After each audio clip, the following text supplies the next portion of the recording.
In today's art tutorial, we're making a mess, painting flowers, and talking about the bad art that comes before the good. Also, I'm sharing my brand new postcards. Hi friends, welcome. My name is Shayda Campbell, and look who's back. It's her, the flower color guide. My mom started a trend on the internet when she gave me this book for Christmas like 8-9 years ago, because so many artists I follow now use this as a reference material, and I like to think that it was all because of my mom. Anyway, so we're using a reference photo. We're using the Shayda Campbell watercolor set, which I do think has an excellent color selection, and you can purchase it on Amazon.com. But the point of today is not any specific color. It's not any specific supply, although all my favorite supplies are linked in the video description. The point of this video, this project, is to make a mess and make something a little weird, a little bad even. And just free ourselves up to do that, because that is a very, very tricky thing to do. So you're going to want to start with watercolors. I'm working in my favorite sketchbook. Remember, supplies are linked in the description. And I have my Velvet Touch brush here, blah, blah, blah. It's not about that, okay? Grab a reference photo. If you have the color guide, great. If you just go on Google Images, that's good too. Pick a flower and then, have the image sitting there and try to represent that flower but in a fun, playful kind of way. And that's what I'm doing here. I'm painting larger than I'm usually comfortable. I'm making the colors a little more interesting. I've mixed sap green with lots of burnt umber to give me a really warm green. And I'm just looking at the China Aster. That was the flower I picked, but it's not really about that.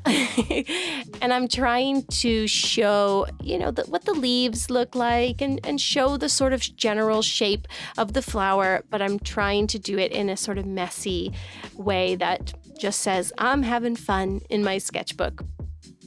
And I wanted to ask you, how do you get over the fear of making bad art? How do you let yourself go and just play with the materials? How do you just make a mess? Because I find it so difficult to do that. And it's something that I've been thinking a lot about this year. So comment and please let me know because I think it would just make for a great discussion.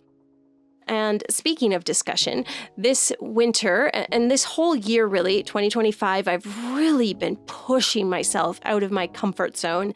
And you will be surprised to hear it's been very uncomfortable out there.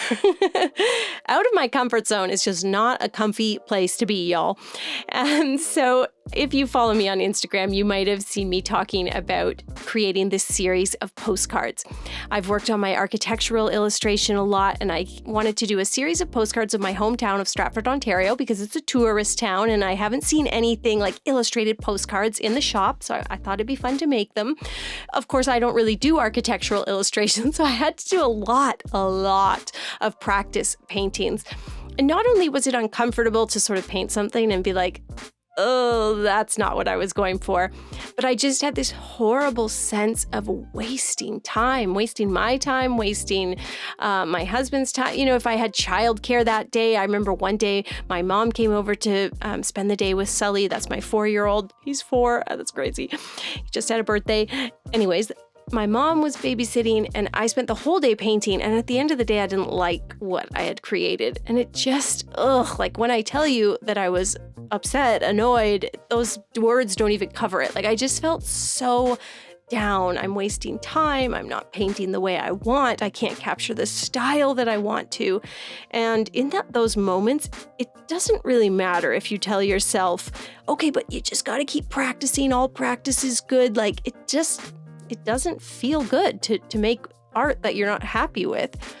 I think for me, sitting with the feeling like, yeah, that was really crap. Like, that just wasn't a good day. It didn't feel good to work really hard on a painting only to be like, that's not really the thing.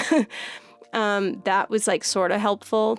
And then the most helpful thing was just to keep going, to get back on the horse the next day and paint some more.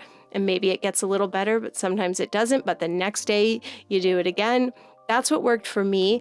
And I just kept trying. And eventually I was able to come up with a series of 4 postcards that I really love and was really, really proud of. And I had way more than 4 paintings that didn't make it in. There was 4 winners, and there was probably 10, we'll call them not winners. And I'll show you the final postcards at the end of the video. But yeah, pushing myself this winter, this spring has been a theme.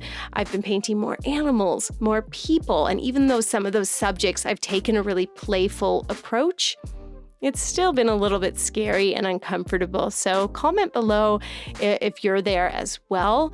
I think with art, a lot of us are going through it. So let me get back to what we're doing here, what I'm doing.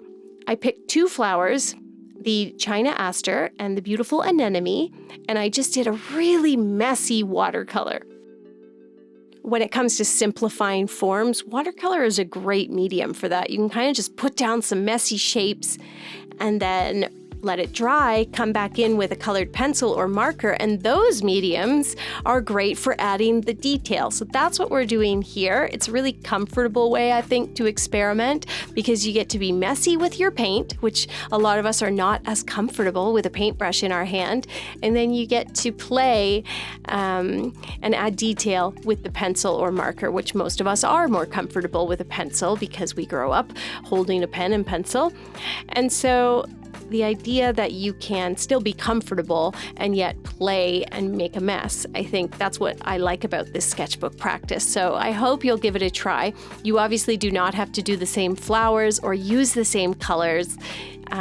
Just do the colors and the flowers that speak to you. For this one, I wanted to do a background color, so I just did like a messy blue. You could lay the blue down first instead of going around the flowers. And then I felt like it needed red, and I felt like it needed darker blue. So we're just getting it looks a little childish, but that's kind of the point, I think. So have fun with this and definitely comment below and let me know, what do you do when you have like the horror of creating bad work? Do you sit with it? Do you just keep pushing through? Do you beat yourself up, or you're just like, hey, that's okay. Like, it's just another fun page in the sketchbook. Or are you normal and do you rip it out and crumple it up in a ball and cry? Oh gosh, I can't wait to read these comments. Thank you for being here this week, friends, and for doing something a little different with me. These are the postcards. They are here.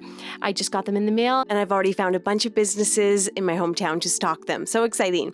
One last thing, I didn't think there was a natural Patreon bonus material to give this week. So if you recall, the June bonus video was the animals. I got so many requests to do a little coloring page / reference image. So that's what's up. Watch that and get the coloring page. Thank you for being here. I will see you soon with a new tutorial.